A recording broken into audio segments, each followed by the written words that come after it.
અમરેલીમાં દિવાળી તહેવારને લઈને ફાયર વિભાગ દ્વારા એલર્ટ કરાયું છે। અમરેલીમાં 100 કરતાં વધુ ફટાકડાના વેપારીઓ સાથે બેઠક યોજી હતી। ફટાકડાના સ્ટોલ ધારકોએ સેફટી અંગેના માર્ગદર્શન અને જરૂરી સૂચના આપવામાં આવી છે। ફાયર પોલીસ વહીવટી તંત્ર સહિત વિભાગના અધિકારીઓ સાથે બેઠક કરી છે। દિવાળીના તહેવારને લઈને તકેદારીના ભાગરૂપે ફાયર વિભાગમાં આ બેઠક બોલાવી અને સૂચના આપી હતી। જેકેસી ગુજરાતી સાથે જૈનિક સુજિત્રા, અમરેલી।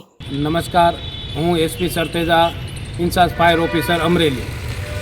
આવનારા દિવાળી પર્વને ધ્યાને લઈ હંગામી ફટાકડા ધારકોની આજરોજ અમરેલી ફાયર સ્ટેશન ખાતે એક મિટિંગનું આયોજન કરવામાં આવ્યું હતું, જેમાં હંગામી ફટાકડા સ્ટોલ ધારકોને તેના સ્ટોલ પર કઈ ફાયર વિશે કઈ સુવિધા ઉપલબ્ધ રાખવાની છે તેમનું વિસ્તૃત માહિતી આપવામાં આવેલી હતી।